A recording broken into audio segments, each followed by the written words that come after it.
Well, I am absolutely humbled and honored to be here in front of all of you today. This is a great day for Richmond and for the Commonwealth of Virginia.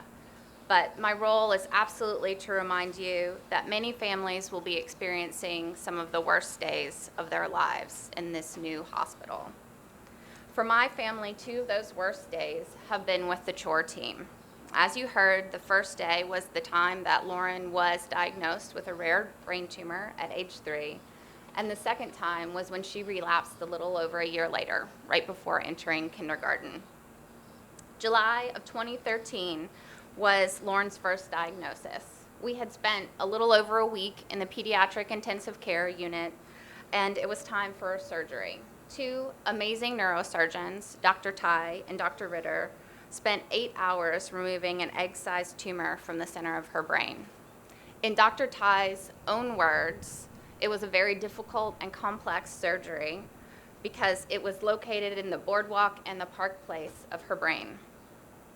During that excruciating wait, your minds wonder, is your child going to survive?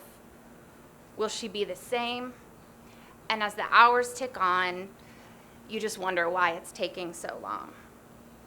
But we were really blessed to have the wonderful team in the PICU and a special nurse that stayed with us the entire day. She actually made the ribbons for us, and our entire family wore them. I still keep it by my bedside every night. And she comforted us, and she really kind of kept me sane towards the end. But eventually, the surgeons and a swarm of nurses and a team brought her and rolled her back up to us. And I could hear Lauren screaming in the background. And I can honestly tell you, to this day, my husband agrees, that it was the best sound I have ever heard in my entire life.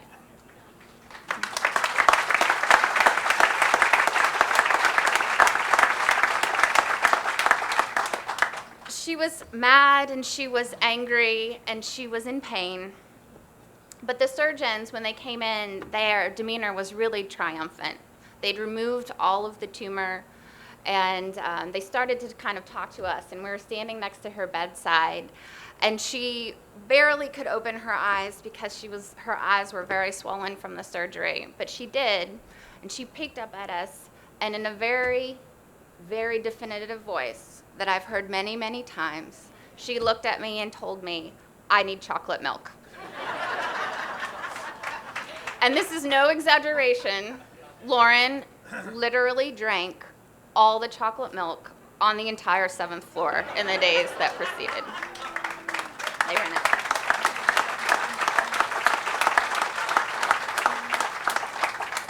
So in the days that followed the surgery, Lauren wasn't yelling anymore. In fact, she was still and she was quiet and she didn't move. And the care team once again stepped in and told me all of the reasons that I had to get her up and moving.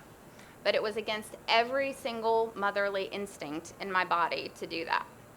I wanted to hold her and I wanted to protect her, and I was thinking about all of the things and pain that I knew she was going to have to endure in the weeks and months ahead. But with their coaching, my husband and I did it. We grabbed a wagon and we filled it with blankets and pillows, and we rolled her out into the children's garden. And the Child Life team provided us with a giant piece of paper and paints. And as you've seen, we're all wearing purple because Lauren's theme is purple power. At that time, it was the only color that the child would wear. We've moved on from that. But she slowly grabbed the purple paint and her brush, and she, painted one dot, and then she painted another dot, and then she painted a giant arc. And in that moment, after she's in so much pain, an 8-hour surgery in a strange place, my child painted a giant purple smiley face. And she looked at us for the first time in days, and she smiled. In those moments, that is when you realize that my role and my job, my husband's job, is to provide not only the best care and find the best care for her, but also to ensure that we enable a childhood here at the hospital and throughout all of her treatment. Throughout our journey over the last 5 to 6 years, we've been given a lot of advice. And there's two pieces of advice that have stuck with me. The first is to have hope no matter what the statistics tell you. And along with that, it's to find a care team that has hope with you despite those statistics. The second is to be as normal as possible. I received that advice very early on, but I added a little caveat to it, and that is to pretend to be normal as much as possible. So normalcy is a big part, and we credit Lauren's survival and how well she's doing with being able to provide that normalcy to her. And so much of that had to do with Lauren's brother and sister, her grandparents who are here today. Yay.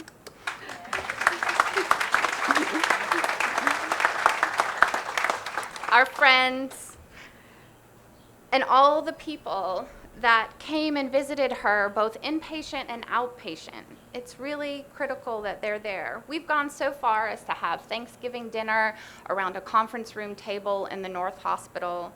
We've had purple Christmas trees in our hospital rooms and done whatever it takes. And we did that with the help of many people, providers, charities, who've worked hard to ensure that those worst days have happy moments. It sounds very simple, hope and normalcy, but it's extremely difficult. And throughout my time, I've seen countless examples of people struggling to manage the initial crisis, as well as the brutal day-to-day grind of complex care for their children. This facility can and will bring the needed change and help that we need as families. People don't realize the role that the hospital takes on with medically complex children. The best analogy that I could think of for everyone today is an elementary school. The building is designed just for them. It's filled with teachers who choose to be educated in elementary education, but it's just a building. And at the end of the day, it's the businesses and the parents and the people and the plays and the carnivals that make it a community.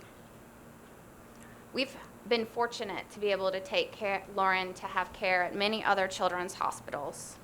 And I've seen firsthand how they build their communities. And while I've described some really great experiences, and I credit CHOR with saving Lauren's life, we still have much work to do to be a strong community for our children. So a few years ago, I joined the CHOR Family Advisory Network, better known as the CHOR Fan. And to pull on my earlier analogy, it's a little bit like the PTA of the hospital. But my goal was to make things easier on families, maybe get a couple of policies changed. And I jumped to be a part of the planning of this building. The first plans that I saw, they weren't 30 years ago, they were a couple years ago, were very different. Some things are the same. It definitely was going to have amazing spaces and outdoor areas. It was going to have private rooms, and as we've all heard, convenient parking. But the biggest shift that I've seen in those 2 years, participating in meetings with administrators, surgeons, nurses, and the wonderful architects who are designing this building on our behalf, has been a mentality shift. In the existing facility and the earlier plans, pediatric care, at least to me, appeared to be an afterthought, piecemealed into the greater vision and mission of VCU. But this building, and when they decided and the stars aligned and we were able to move it back to where it was meant to be, adjacent to the outpatient facility, was a game changer. And so many more important decisions beyond private rooms have happened and been enabled because of that. Things that really mattered to me as a parent. The ER is moving over, as you've heard, but radiology is going to be here. Complex radiology, MRIs and CT scans, enough that can handle the capacity of the inpatient and outpatient population. Operating rooms, and our own food and nutrition program. And something that is extremely important to me, we're going to have the ability to group patients together according to their diagnosis. So for cancer kids, they get to be around other immunocompromised children to be safe, and build that community together. So this plan, the plan that you're seeing come to life in 2022, is designed to deliver the best pediatric care in the world. And I can honestly tell you that's because it focuses on the people, places, and processes. I know that this facility is a place, and it was designed for the people, the providers, the families, and all of the people that will fill it every day.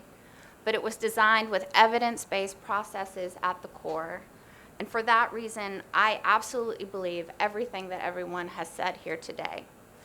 You're going to see greater family participation in the care of their children. You're going to see provider teams more efficient and collaborative with one another. I hope and believe that we will continue to recruit the best pediatric specialists to the Richmond area, and will continue to train the brightest pediatric minds of the future. So my challenge to all of us today, let's celebrate how far Chora has come. But even when the walls are built and the paint is dry, let's never stop working together to build a place that provides children and their families with the best care and the best memories on their worst days. Thank you for letting me share our story.